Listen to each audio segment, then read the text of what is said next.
Kita langsung aja pakai itu atau nggak usah langsung aja ya? Langsung aja. Oke. Assalamualaikum warahmatullahi wabarakatuh. Selamat pagi. I'd like to personally call Prof. Go from Australia and Prof.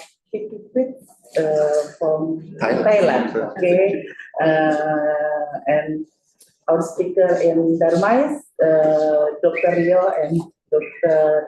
Fahri, moderator. Okay. I'm sorry, in English. Terima kasih Bapak Ibu yang sudah hadir dari Rumah Sakit Jejaring yang hadir secara daring. Hari ini kita akan mendengarkan berbagi ilmu. Ya, berbagi ilmu. Kita kedatangan dua narasumber dari Australia dan dari Thailand akan menjelaskan terkait dengan radio intervensi, ya. Kemudian mungkin dari banyak hal yang kita bisa dapat terkait dengan sharing ilmu ini. Mohon Bapak Ibu yang mungkin hari ini masih sedikit yang bergabung, kita akan coba ajak kembali. Ada mudah-mudahan nanti banyak yang akan bergabung untuk kita mendengar materi-materi yang akan disampaikan oleh para speaker kita. Mungkin dari saya sekian, terima kasih. Silakan mungkin bisa dilanjut untuk presentasinya. Untuk moderator Dr. Fahri. Oke, terima kasih. Terima kasih, Bu Ida. Assalamualaikum warahmatullahi wabarakatuh. Maybe I'll speak in bahasa English. Terima kasih kepada para hadirin, partisipan yang telah hadir di acara webinar pagi ini dalam acara Why Interventional Radiology or Why Interventional Oncology. Ya, kita sudah kedatangan dua speaker dari Australia, Prof. Go, dan dari Thailand, Prof. Kitty Peach, yang mungkin akan mempresentasikan mengenai materi kali ini adalah Prof. Go itu sendiri. Saya akan membacakan sekilas tentang CV Prof. Go, ya. CV Prof. Go menyelesaikan penyelidikannya di Universitas Adelaide, Australia tahun 2000, lalu Royal Australian and New Zealand College of Radiologists dan Cardiovascular dan Interventional Radiological Society of Europe tahun 2010. Sekarang posisi beliau sebagai konsultan intervensional dan diagnostik radiologis dari tahun 2014 sampai saat ini, adjunct clinical professor di Departemen Surgery Central Clinical School Monash University dan honorary fellow di National Trauma Research Institute. Beliau sudah banyak mempresentasikan dari skala internasional dan nasional, antara 57 moderator session, 49 workshop, 54 publikasi, 39 poster, 3 book chapter, dan sebagai peer reviewer untuk beberapa international jurnal, antara lain JM European Radiology, European Journal of Radiology, Injuries, CVR, and JVR. Oke, tanpa menunda lebih lanjut lagi, Prof. Go, thank you for attending our hospital in this webinar. We're very honored and very pleased to welcome you in our hospital for speak in the title Why Interventional Oncology, okay, which coincided with the ICC event in our hospital right now, the first annual Indonesian Cancer Conference. Okay, before we start, we already with Prof. Go's impressive CV. Okay, we already mentioned about it. Okay, without no further ado, Prof. Go, you can start your presentation, please. Okay, well, thank you very much, and selamat pagi. Thank you very much for this kind invitation to come and address some very important Indonesian hospitals. And so if you could share my slides, please. So I'm going to start with a video, and I hope that the video will come across clearly to those who are online. But the video only takes a couple of minutes, so thank you. Could I have the next slide, please? So this will just introduce interventional radiology.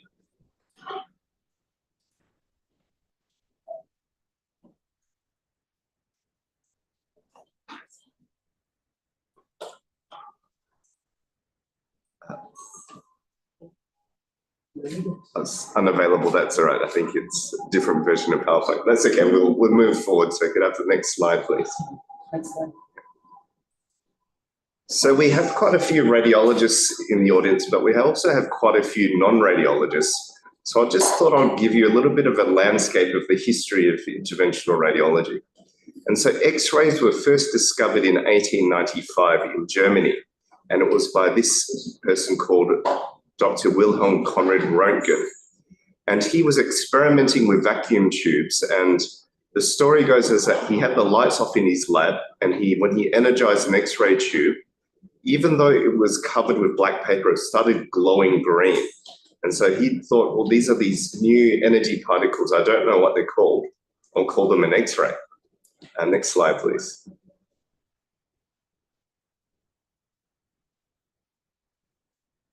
Next slide. Thank you. And so these were the first two X-rays ever performed in the world. On the left-hand side, we have an X-ray of Dr. Röntgen's wife. And so she became the first test subject for an X-ray. And then a few weeks later, he presented at a university and X-rayed one of the professors, and that's his hand in the middle. And so this all started over 100 years ago now. Next slide, please. Interestingly, the first angiogram was performed only a year later. And so in Vienna, Haschkeck and Lindenthal decided to put some chalk, mercury sulfide, and Vaseline into the veins of a cadaver hand, and they came with the first angiogram. Next slide, please. And if we fast forward a bit, we can see the birth of interventional radiology only came about in the 1950 or 1960.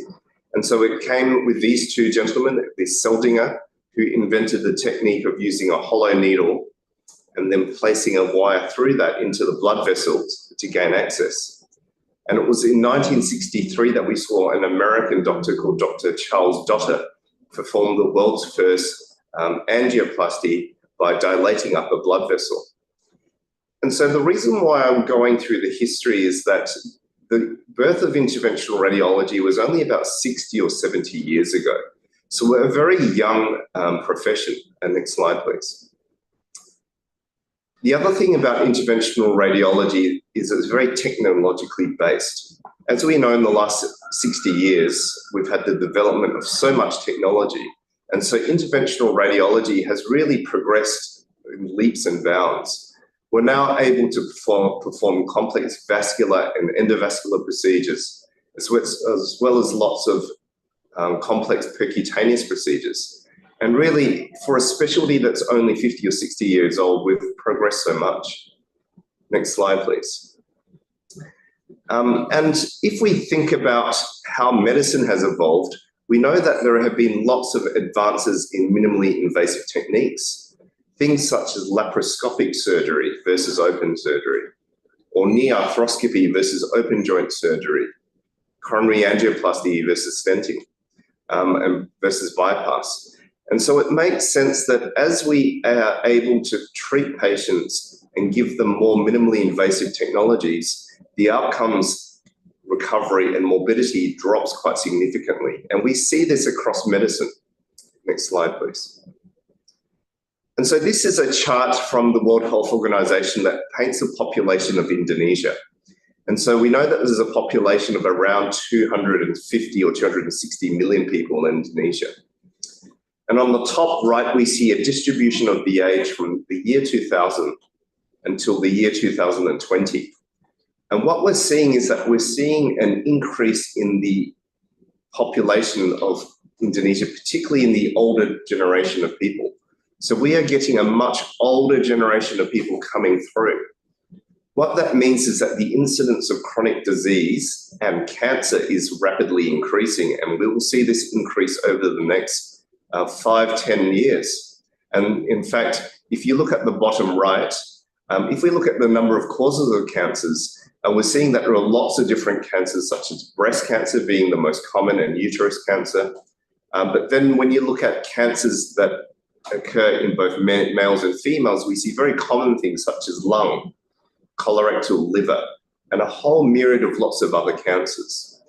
And so if hospital and health services are able to address this early, they'll make themselves well prepared to help treat this upcoming, what I'll call a pandemic of cancer cases as patients get older and older.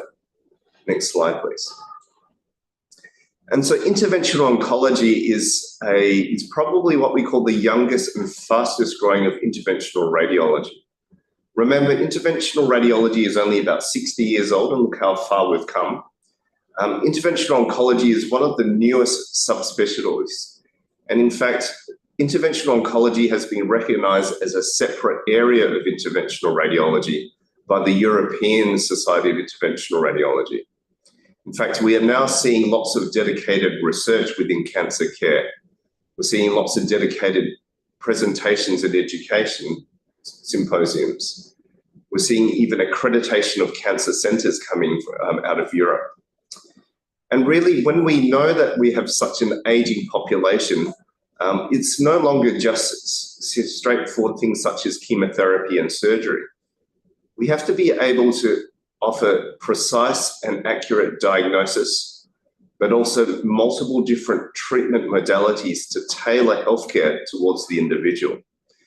And so surgical resection, whilst it's a very important part of interventional oncology, we need to be also aware that there are lots of other therapies to help perhaps reduce disease burden or downstage certain cancers to allow patients to be able to undergo different treatment pathways. And as interventional radiologists, we play a key role in this because there is so much research and so many resources and options for patients that we can actually tailor individual care to these patients. Next slide, please. So the innovative nature of IR, and again, we've seen this develop over 60 years, is that we can treat virtually any part of the body. And in fact, we collaborate with multiple other specialties within both oncology and non-oncology specialties.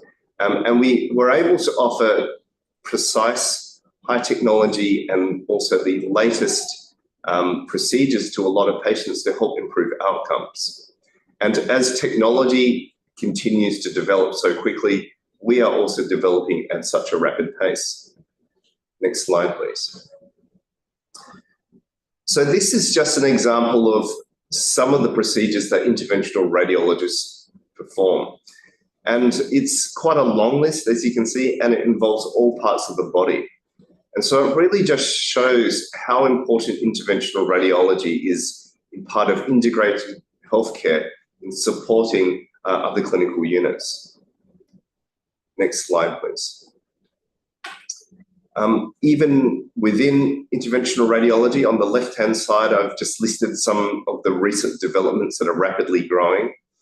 We've talked about interventional oncology, which we can use things such as percutaneous ablation or endovascular embolization.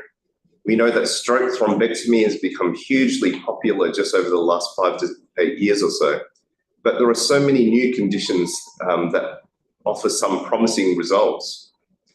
And not only are we seeing a massive growth in what we can do, but we're also seeing a massive growth in the technology.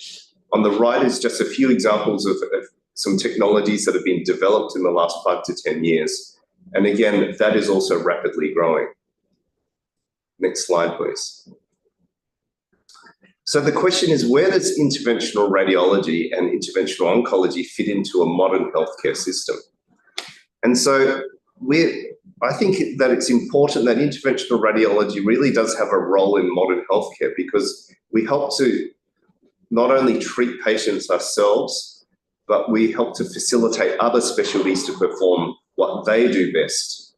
And in fact, we're also very important in emergency intervention as well.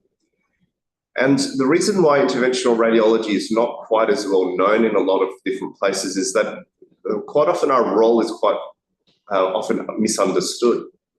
For example, if the interventional radiologist is able to treat a patient with minimally invasive techniques, for example, I might give the example of peripheral vascular disease. Instead of a surgical bypass, and they end up staying in hospital for 2 or 3 days, they end up with an endovascular procedure.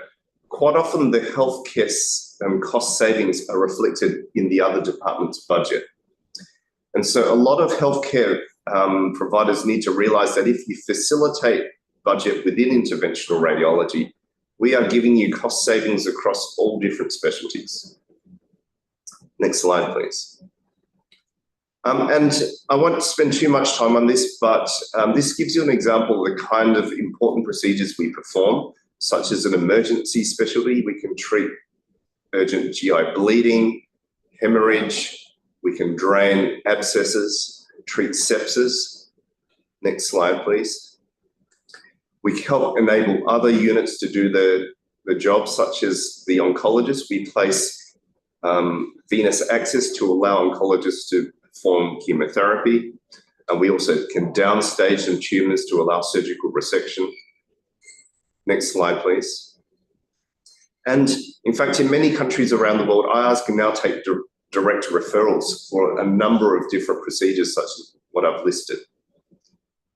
Next slide, please. So it's interesting to see that in 60 years, we are now seeing a worldwide trend of interventional radiology becoming a separate specialty to diagnostic radiology, sitting alongside other specialties such as medicine, surgery, emergency. And in fact, we've seen this specialty recognition already occur in Europe, in the United States, in Canada, in the UK. So we're seeing countries also within Asia, such as Thailand and Taiwan, already have specialty recognition. And on the right-hand side, we're seeing a lot of other countries starting to apply for specialist application, including Australia, but also Malaysia and Hong Kong. So this really does show the recognition of interventional radiology and its presence in medicine. Next slide. So we know that interventional radiology and interventional oncology can provide lots of different care, but is this really worth the effort of the investment within these specialties? And so I'm just going to go through over a little bit of the data. So this was a recently published paper in 2023, just this year. And this was a systematic review and an update in cost research in interventional radiology, mainly based out of the United States. And so they looked at the last 5 years of data, because we don't want to look at data that's too old because it's not reflective of contemporary costing. And they looked at things such as the incremental cost effectiveness ratio, quality adjusted life years, and also the time-driven activity-based costing. So these are health economic factors that are extremely important. And what we can see here is just a few of the examples that IR was more cost effective than the traditional non-IR treatment in a number of conditions. And number one was hepatocellular carcinoma. In the United States, it costed about $56,000 US to treat HCC, as compared to $211,000 if interventional radiology was not involved. So that means there was no percutaneous ablation, no transarterial chemoembolization. And so these are minimally invasive techniques that can improve patient outcomes. But then as we go down the list, we're seeing renal tumors are also featured there, and lots of other conditions such as uterine fibroids, subarachnoid hemorrhage, etc. Next page, please. In fact, this is another summary sheet that shows that IR is more cost effective than conventional surgical treatment, again in liver cancer. For those patients that are suitable for radiofrequency ablation, it is more cost effective than doing a partial resection. Thermal ablation in the lung, again, for those patients that were appropriate for this treatment, was much cheaper than sublobar resection. And interestingly, at the very bottom, insertion of a chest port by interventional radiology was about 200 times cheaper than it was being placed in the theatre room. Next slide, please. So what this really shows is that interventional radiology does offer some cost-effective solutions. The challenge for healthcare providers is that we know that it requires a lot of investment in infrastructure, upfront costs to pay catheters and devices. But in the longer term, health services will actually save money and reduce morbidity and reduce inpatient admission times by facilitating interventional radiology. Next slide, please. So there are lots of advantages, and I'm not going to go through these because we've probably talked about a lot of these, but quite often it's the fact that we have lower inpatient bed times. There are faster recovery times. In fact, patients get back to the community and then are able to contribute to the community quicker, and that's a very difficult thing to measure in terms of health economics. Next slide, please. And so this leads to decreased costs, better outcomes in certain scenarios, and also less morbidity generally. Next slide. So in summary, hopefully I've been able to demonstrate that interventional radiology and interventional oncology are both rapidly growing and evolving fields. The value of interventional radiology is spreading worldwide. It's becoming a separate medical specialty, and that's happening in many countries around the world. And we offer these options of minimally invasive treatments that will help patients have lower complication rates, potentially, shorter recovery times, spend less days in hospital, and we're cost effective in many different conditions. Thank you very much. Thank you very much, Professor Gerardo, for your impressive presentation. And we will continue with the second presentation brought by Dr. Yo, the IR in Darmais Hospital, what we have done and what we will do in the next future. Okay, please, Dr. Yo, you may start the presentation. Okay. Yeah. Thank you very much, Professor Gerardo and Professor Kipitich. My honor to welcome you here in our hospital, in Darmais National Cancer Hospital. And maybe in my presentation, I want to show a little bit about what we've done here in Indonesia, especially in this hospital, what's going about the interventional radiology and interventional oncology, and yeah, just to share what's our experience and how. Yeah. Okay. Ya, calon pemimpin kan betul harus belajar. Alhamdulillah, kita semua pemimpin. Oh, okay. Yeah. Oh, yeah. Okay. Sini. Thank you. Okay. Since our participants, I think, is from the vertical hospital, satellite hospital from all Indonesia, I think I will speak in Indonesia, but my slide will be in English. Oke, terima kasih rekan-rekan teman sejawat sekalian. Pagi ini saya akan mempresentasikan mengenai interventional radiologi dan interventional onkologi di Indonesia, challenge dan opportunity. Oke, slide. Mungkin saya cepat saja dan hanya. Oke, next. Ya, ini adalah situasi di Indonesia. Next.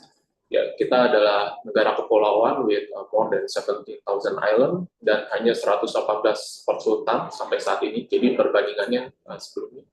Jadi dari data terakhir itu masih sekitar 1 to 2 million people. So only one IR, satu IR untuk sekitar 2 juta manusia Indonesia. Yeah. Okay, next. Yeah. Okay, next is a disclosure. Next. Okay, this is the distribution, and for the distribution of the IR in Indonesia, still mainly is heavily populated in Java. So especially in Indonesia. Yeah. So in Jakarta, then Central Java, West Java, East Java. So for another next. So for another island like Sulawesi and Kalimantan and even the eastern part of Papua, there's still no IR. Or maybe the latest,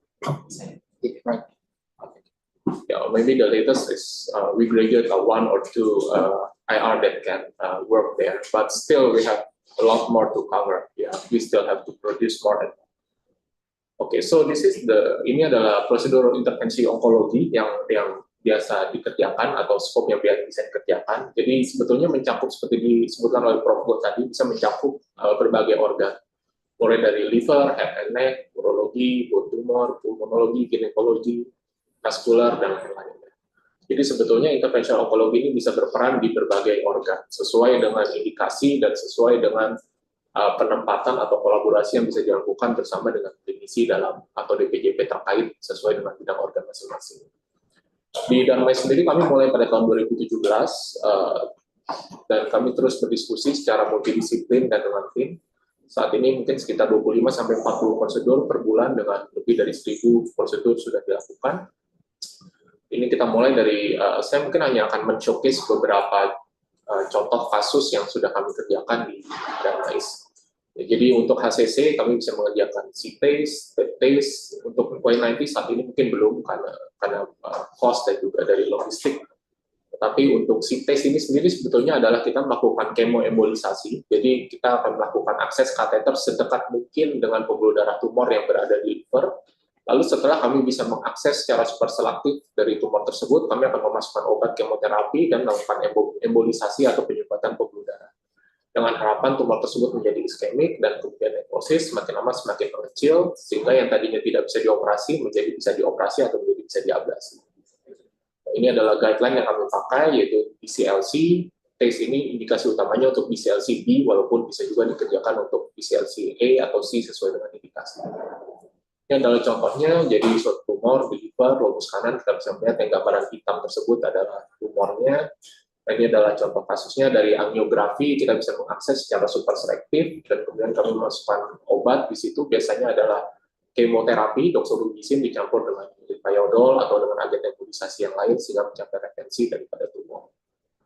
Ini adalah contoh-contoh kasus yang kami kerjakan, jadi super selective test dengan teknologi, kami bisa teknologi yang terbaru, baik dengan alat maupun kateter, microkateter, kami bisa mengakses secara super selektif hingga ke target organ yang dituju, sehingga kita bisa memberikan obat secara dengan lebih selektif dan lebih targeted pada organ tumor. Dan untuk di rumah sakit lain seperti di RSCM juga punya pengalaman untuk melakukan ethanol ablation untuk huge incisive. Ini adalah contoh kasus yang kami kerjakan, jadi 60 tahun, laki-laki dengan Hep B, ada tumor di lobus kanan hepar, kita lihat di situ, yang gambar putih pada arterial phase, ini pada gambaran angiografi, kita lihat sangat hipervaskuler, mendapat feeding artery dari hepatika dextra, dan kemudian kami melakukan tes, setelah tadi didapatkan retensi lipiodol, setelah tadi kita lihat ukuran tumornya mengecil dengan retensi lipiodol di sekitar perifer tumor, tetapi masih terdapat bagian yang aktif. Kami lanjutkan dengan tes berikutnya, didapatkan kembali feeding artery yang tersisa, dikerjakan lagi tes, dan kemudian dalam follow up kita lihat ukuran tumor mengecil secara signifikan dan bagian tumornya nekrosis sehingga tidak terdeteksi lagi bagian yang viabel dari tumor tersebut. Hasil laboratorium juga menunjukkan kadar AFP-nya semakin menurun dan pasien menunjukkan respon yang sangat baik. Ini ada contoh kasus kedua juga. Nah, ini adalah pasien yang sudah direseksi, jadi pasien sudah menjalani reseksi liver, lalu kemudian tumornya tumbuh kembali pada bed tumor tersebut di lobus kanan. Lalu kami juga mengerjakan tes secara super selektif dan mengakses tumor tersebut. Pada follow up, kita bisa lihat ukuran tumornya semakin mengecil dengan tidak didapatkan lagi gambaran aktif daripada tumor. Kami juga mengerjakan beberapa kasus untuk colorectal cancer yang metastasis ke liver. Kita bisa mengerjakan tes maupun BBRI, drug-eluting serum-tekan, infusion dalam palliative settings. Untuk cholangiocarcinoma, kita bisa mengerjakan chemo infusion. Untuk head and neck cancer, ini biasa kita kerjakan pada locally advanced, jadi yang pada saat datang pasiennya belum bisa dioperasi atau keadaan inoperable. Saat ini targetnya adalah downstaging, agar yang tadinya unresectable bisa menjadi resectable, maupun bleeding control, dan seringkali juga kita konkomitan lakukan dengan eksternal radioterapi. Adalah contoh pasien dengan SCC di right maxillary sinus, kita lihat setelah dilakukan tes, massa yang berada di dalam sinus maksimal kanan tersebut mengecil secara signifikan. Ini adalah juvenile angiofibroma, embolisasi, rutin kami kerjakan. Pasien-pasien angiofibroma sebelum dilakukan operasi, pasti akan dikerjakan embolisasi terlebih dahulu. Karena ini sangat erat berkaitan dengan morbiditas dan mortalitas daripada pasien, di mana kita tahu angiofibroma ini sangat hipervaskuler, sangat mudah berdarah, sehingga kami akan mengakses dulu pembuluh darahnya sebelum dioperasi dan melakukan blok pembuluh darah, dengan harapan resiko perdarahan pada saat intraoperasi itu dapat dikurangi secara signifikan. Yang kalau tidak diembolisasi mungkin bisa lebih dari 2 liter, dengan embolisasi secara kepustakaan, dari kepustakaan itu dikatakan bisa kurang dari 500 cc atau bahkan di bawah itu. Untuk bladder cancer, beberapa kasus kami mengerjakan tes maupun embolisasi untuk kasus untuk downsizing daripada tumor maupun untuk tumor bleeding. Dan ini seringkali juga dikerjakan bersamaan dengan konkomitan radioterapi. Dari kepustakaan yang dituliskan disebutkan bahwa banyak pasien juga yang dapat mengalami respon yang baik dengan TIS. Jadi ini adalah contoh pasien dengan massa di dinding kiri buli vesikal, kemudian di sini kita melakukan akses super selektif dari iliaka interna kanan kiri, dan kemudian kami melakukan chemoembolization pada tumor tersebut, dan kemudian dilanjutkan dengan radiasi. Ini adalah contoh yang lain, pasien-pasien dengan kompleks vaskular tumor. Jadi pasien juga seringkali datang dengan keluhan benjolan. Jadi semua benjolan yang datang biasanya dipikirkan sebagai suatu tumor. Jadi pasien juga akan datang sasaran epidermis. Kita melihat di sini ada massa besar di daerah femur sebelah kiri yang sangat hipervaskular. Dan kemudian ini adalah secara klinis, kita lihat gambarannya, dan ini kita publikasikan di 3 MR. Dan ini kami melakukan transarterial infusion dari bleomycin dan dilanjutkan dengan embolisasi dari bidang arteri yang terkait. Dan setelah tindakan kita bisa melihat pengecilan yang signifikan dan pasien bisa berfungsi dengan baik lagi, bisa melakukan aktivitas jalan dan aktivitas sehari-hari dengan baik. Ini adalah kasus lagi dari pasien dengan tumor vaskular, ini di daerah tangan. Ini juga kami publikasikan di Medical Journal of Indonesia. Jadi untuk treatment dari epithelial hemangioma, kita melihat di sini adalah very hypervascular tumor dengan multiple cavernous dan calcified dan necrotic component. Kami di sini melakukan transarterial infusion dari bleomycin dan juga embolisasi bersama dengan pemberian everolimus dan kemoterapi. Kita melihat di sini massa yang sangat besar di tangan itu yang tadinya sudah dipikirkan untuk dikerjakan amputasi, tapi melalui tindakan minimal invasif dan pemberian medikamentosa menjadi mengecil secara signifikan, lukanya membaik, dan akhirnya bisa di posisi sebelah kanan bawah itu bisa berfungsi dengan baik tanpa tindakan operasi. Jadi melalui perawatan luka dan tindakan minimal invasif yang dikerjakan. Ini adalah bleeding control, pasien dengan cancer cervix seringkali mengalami perdarahan pervaginal. Jika tidak bisa dikontrol baik secara medikamentosa maupun radiasi, maka intervensional onkologi atau intervensional radiologi bisa menjadi pilihan. Dengan mengakses iliaka interna arteri kanan kiri, uterine arteri, maka kami bisa mengerjakan embolisasi untuk mengurangi risiko dan mengurangi perdarahan. Ini pasien dengan tumor lidah yang continuously bleeding, terus-menerus berdarah dan sulit untuk dikendalikan baik secara operasi maupun radiasi. Di sini kita mengakses dari lingual arterinya dan melakukan blok atau embolisasi. Ini adalah soft tissue tumor yang besar di daerah koli. Sama halnya juga kami melakukan embolisasi transarterial pada kasus-kasus perdarahan seperti ini. Dan seringkali kasus-kasus ini sifatnya emergensi, ya urgent atau emergensi, sehingga memang suatu setting dari intervensional radiologi atau intervensional onkologi klinik atau servis itu harus selalu siap. Kalau bisa mungkin 24 jam di rumah sakit kita harus siap untuk kasus-kasus yang emergensi. Bronchial artery embolisasi ini bisa dikerjakan pada kasus-kasus hemofisis yang masif, yang lebih dari 300 cc atau bahkan lebih dari 100 cc per hari yang continuous. Ini biasa dikerjakan pada kasus onkologi, tentu pada pasien-pasien dengan kanker paru atau saluran nafas yang sulit dikendalikan baik secara operasi maupun dengan terapi yang lain. Kita bisa mengakses langsung bronchial artery dan kemudian melakukan akses kateter, dan jika ditemukan area yang hipervaskular atau ekstravasasi, maka dilakukan blok pada arteri tersebut. Meningioma ini juga salah satu bidang yang cukup rutin kami kerjakan. Jadi seperti juvenile amniofibroma, jadi settingnya adalah kita mengurangi perdarahannya sebanyak mungkin sebelum dilakukan operasi. Karena kita tahu meningioma adalah dari hypervascular tumor, jadi pada saat operasi sangat tinggi risiko terjadinya perdarahan yang menyebabkan operator menjadi kesulitan untuk melakukan operasi secara optimal dan morbiditasnya juga bisa meningkat. Dengan dilakukan embolisasi 7 hari sampai 10 hari sebelum dilakukan operasi, maka kita bisa mengharapkan outcome yang lebih baik dengan waktu rawat dan morbiditas yang juga menurun. Itu tujuannya, jadi melakukan softening daripada tumor dan reduce bleeding risk, idealnya dilakukan 2-6 hari sebelum tindakan operasi. Ini adalah contoh kasus yang dikerjakan di Darmais. Kita lihat tumor besar di parietal kiri, ekstraaksial, kemudian kami melakukan akses ke eksternal karotid arteri dan melakukan embolisasi. Teman-teman di RSCM juga melakukan intervensional intraarterial kemoterapi untuk retinoblastoma, dan ini sudah mulai dikerjakan oleh teman-teman di Rumah Sakit Cipto Mangunkusumo. Untuk breast cancer, beberapa kasus yang advance yang tidak bisa dilakukan operasi dan juga resisten terhadap kemoterapi atau refraktor terhadap kemoterapi, dikerjakan intraarterial chemoinfusion. Pada perpustakaan didapatkan beberapa hasil juga cukup baik, dan kami masih menyimpan datanya, tapi kita sudah mulai berproses dan beberapa kasus juga dapat kami kerjakan dengan cukup baik dengan peningkatan kualitas hidup pada pasien dan mengurangi terjadinya perdarahan. Dengan mengakses internal mamari interna, arteri kanan kiri sesuai dengan lokasi tumor yang dituju.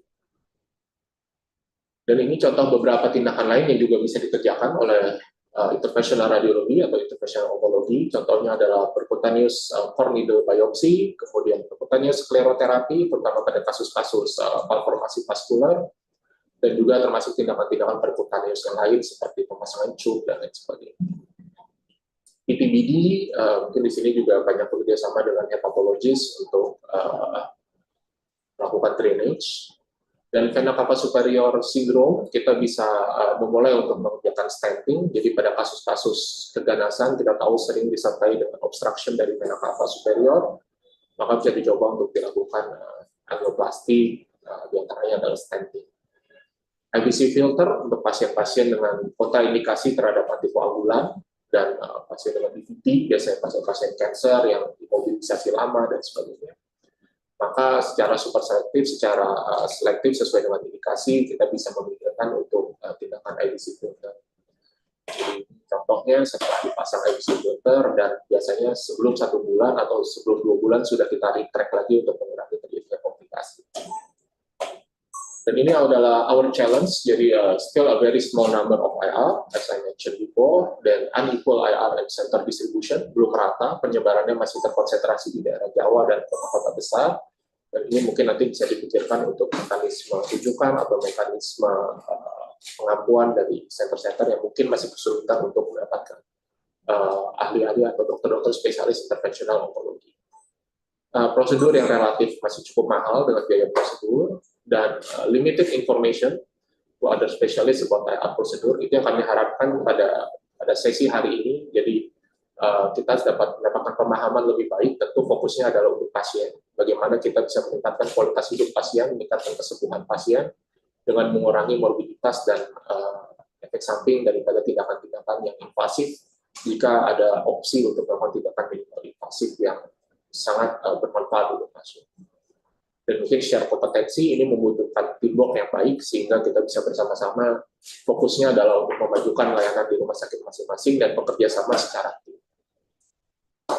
Dan ini adalah opportunities-nya, tentu saja adalah kolaborasi. Di sini kami bekerja sama untuk meninjau embolization.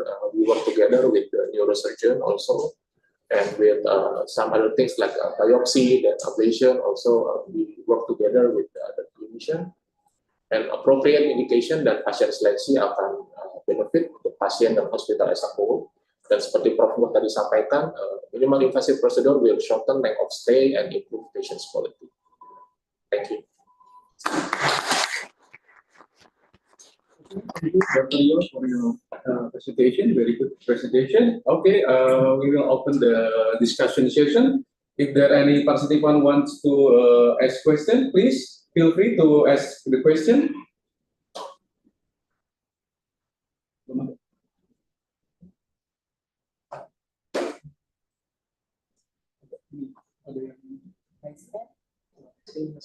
Okay.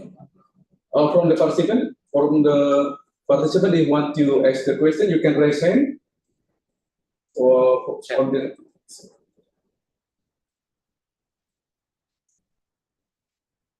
okay, maybe I want to ask Prof. Gerardo first. What are the mostly cases in your country, especially in Australia? Is it still the hepatocellular carcinoma or liver or the other cases in Australia? For interventional oncology, I think the most common treatment we do is probably going to be treatment for hepatocellular carcinoma, and that might be via transarterial chemoembolization or percutaneous ablation. So they're by far the most common cancer type we treat, but actually we treat also lung cancer. We can ablate lung cancer, perform biopsy for that. In renal tumors as well, there's growing evidence for ablation or cryoablation of T1 lesions, so potential curative procedures. We can perform chemoembolization elsewhere. I'm seeing lots of studies like Dr. Rio's shown of treatment of breast metastases. I've seen also a lot more evidence starting to gather in prostate artery embolization for tumours as well as thyroid. So really there is lots of scope for what we could treat, but I think that the most evidence at the moment probably is in the liver, followed by also lung and kidney. Do you do the procedure from the for the breast cancer? Actually, in our country, there's a long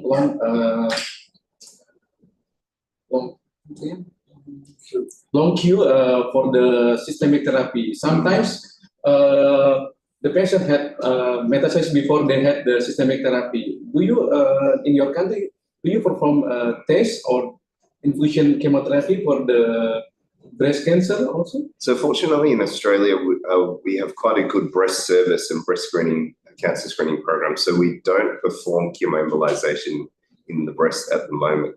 But I think for countries where there is huge waiting lists, because you don't want a female patient who is waiting for therapy to develop metastases because they had to wait so long for primary treatment.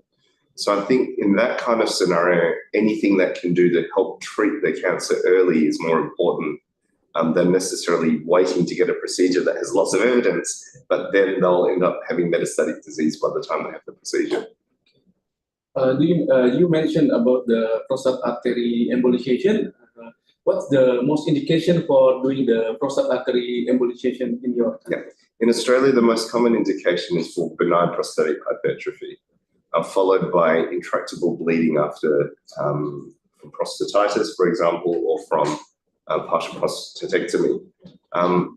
Again, I think the evidence is probably still developing for prostate artery chemoembolization for tumours.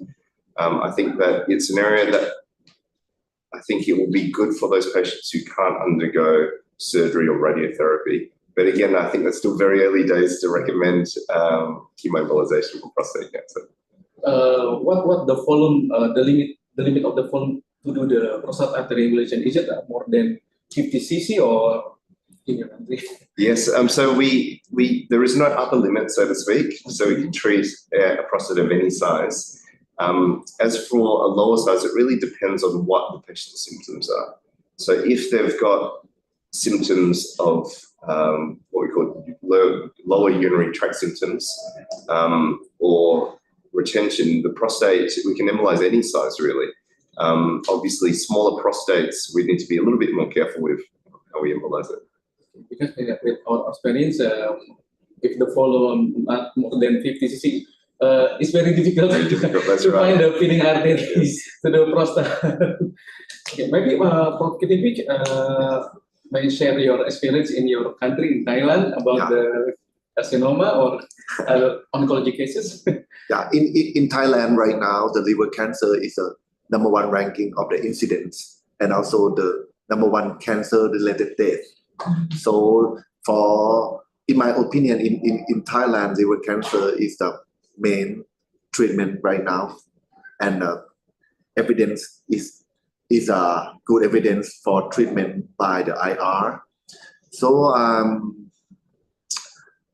yeah, I like board presentation about the IR role. For me, I think we need to have a tumor board in every perspective. For example, if you want to treat breast cancer, or you treat the liver cancer, or the prostate cancer, that collect expert, at least 10 or 20 in your field, and talk to them, discuss with them, how can we help? Sometimes it's better than you think only. Yeah, for example, in my hospital, we have the HCC tumor board every 2 weeks, included 20 doctors, including residents, including the IR, radiologists, hepatologists, oncologists, radiation therapists. Yeah, how it impact the clinical outcome. When we compare, we will start in 2020. And we collect the overall survival of the HCC patient after we set the HCT tumor board. It's rising up right now. I'm not sure why, but I think the number one, one of the factor is the HCT tumor board. Because when we see, oh, it's a large tumor, we expected, oh, surgery cannot. But when we ask him, we can do. We can surgery. Sometimes we can help the patient do the embolization and the tumor shrinkage. And in HCT tumor board, the surgery, we can resection right now. Or if the patient have the multiple liver nodules like this, test chemoembolization maybe doesn't have the more benefit. But now we have the clinical trial, like a sponsored trial. Okay, get the patient into the clinical trial.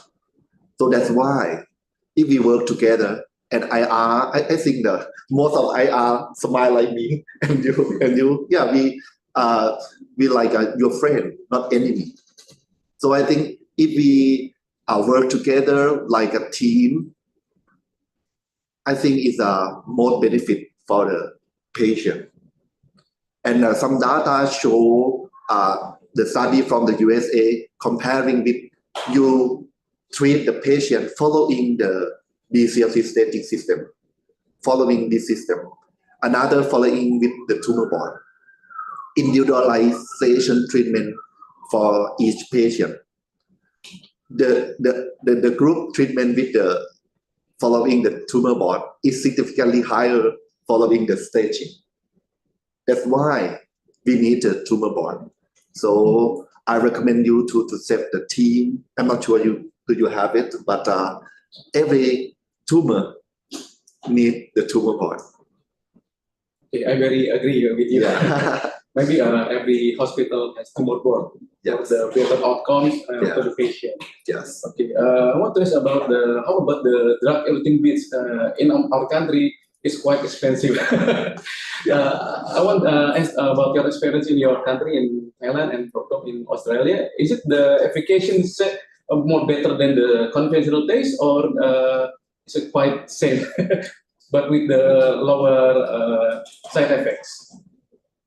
Okay. For me, 90% of the patient we using the conventional taste.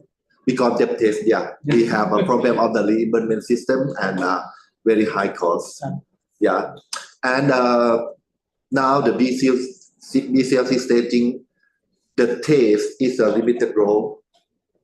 In some the nodule that have a limited tumor burden, not much. So we can say the taste now has suggest into the small to medium size hepatocellular carcinoma. That means the conventional taste may be better than the depth taste. I will give the lecture for after this. And but if the patient has the multifocal myelobia disease, okay, not curative intent right now. The aim is now is just control the tumor. Just a palliative treatment. Okay, we move to the depth test. Because the depth test have less side effect, post-embolization syndrome, less severe than the conventional test. And now when we are talking about discuss in the HCT tumor board, you can see now promising result of the systemic therapy, immunotherapeutic drug. So that's why we need to combine. If the tumor larger than 7 centimeters or multiple nodule more than 5, we recommend to combine both. Yeah, you will do the immunotherapy after you follow up, or the tumor shrink or number of nodules is slightly lower. Okay, you do the test. Combine test help to kill the tumor that does respond to the drug. So in my opinion, conventional test is better in the small to medium size. If more than that, the tumor has a high tumor burden, subject to depth test or combination with the immunotherapy drug. How about in your country, Prof? Yeah, no, same. So I guess the practice really does vary from hospital to hospital and from tumor board to tumor board. Most of the practice at my hospital is probably about 90% conventional taste, 10% deptase or beads. And I think what we've found over time with the invention of technologies like this is that we're finding that specific treatments of deptase really are better for some patient groups other than others. And Prof. Kitty Pitchers has gone through that quite well, so I won't repeat that. But I think what's important is that it really does promote the value of the tumour board, because when a patient with a hepatocellular carcinoma comes along, I'm not an expert in surgical treatment or necessarily the latest chemotherapy drugs. We've got surgeons and hepatologists and gastrointestinal doctors for that. But if you bring all our minds together, we can then address some of these complex patients by saying, well, actually, this patient fits down this pathway, or perhaps we don't want to put DCB in this patient, we want to do CTACE in this patient. So it really comes down to value-based healthcare and having, what's the best treatment for each individual patient. Maybe Dr. Dio Maybe I want to ask Progo and Progo about palliative IR, because it's also one developing sub in the interventional radiology and oncology. What's your opinion on that, and what's the practice in the hospital? You're right. So palliative IR, I think, is a very important and growing field as well, because when patients reach the end of life care, it's important that they want to feel comfortable to be able to also spend time with their families. And so we don't want patients to be bedridden in a hospital, because the last thing families, a lot of the last things families and patients want is to spend time with their loved ones. And so in terms of pain interventions and palliative procedures, there's lots of different things we can do. If a patient's got a lot of pain, for example, from pancreatic cancer, you can perform chemical ablations of nerve plexi within that region to give that patient comfort for the rest of their life. And I think what we're seeing is that a lot of these procedures are improving patient quality of life quite significantly. And patients are very grateful when they realize that their pain is either reduced or totally gone by a lot of these procedures. And so again, this lies in the skill set of many interventional radiologists, but also in some anaesthetists and pain anesthesia medicine specialists. So I think it's a very important part of the entire patient journey of cancer. Dr. Kitty, maybe I want to ask, since maybe the epidemiology and demography is quite similar. So in Thailand, how to develop the interventional oncology center and about the referral system? Is it centered in the main city or the capital, or how you make the referral system? I think I'm luckily because I live in the super tertiary care center in the southern part of Thailand, only one center. So the 14 province in the southern part of Thailand send the patient to us. It's look at different situation in the Bangkok. Maybe 7 or 8 IR center. So they share case. But our hospital is only one center. But how we can handle this situation? We try to train IR fellowship and send him back to the hometown in the southern part of Thailand. Right now we have IR center is a little bit progression from 1, now maybe 3 or 4 center. And every year we meeting. Only a meeting for the IR center in the southern part of Thailand. We call the STERIC. To meet and discuss what is going on your hospital that you create the new IR center. We share together, and if you have any problem, okay, send case to us. I think we develop like a friend. We think we can grow together. Sometime, okay, and the good thing is the referral case is lower, and we have time to do another thing, to do the research, So I think if you develop, okay, not make friend only the IR, but okay, we also call to your friend in another hospital or introduce your colleagues to the to the director of the hospital, something like this. And in the past, I know my boss, one of the IR in southern part of Thailand, they make the brochure like a CV to give surgeon, to give the medical oncologist how we can help you. I think it's a good idea. Yeah. So yeah, if we introduce like this, no barrier between us, and we can grow together. Yes. Thank you very much. Thank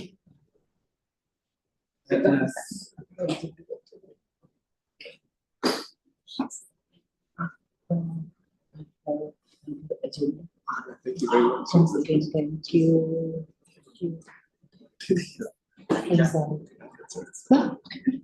Kan di wrap up Oh, sebentar iya. lagi. Oh, iya. Udah jam 10 juga. Okay, I think it's enough for the discussion session. Okay, thank you for all the participants who are attending our webinar, and thank you very much, Prof. Gerardo and Prof. Kitty Peach, as our guest star lecture in this webinar. I think we already know that in oncology treatment, tumor board is very, very important in every hospital, because we can decide what's for the best for the patient in their treatment. Okay, thank you very much. We see you next in the next webinar. Thank you. Okay. Okay. Okay.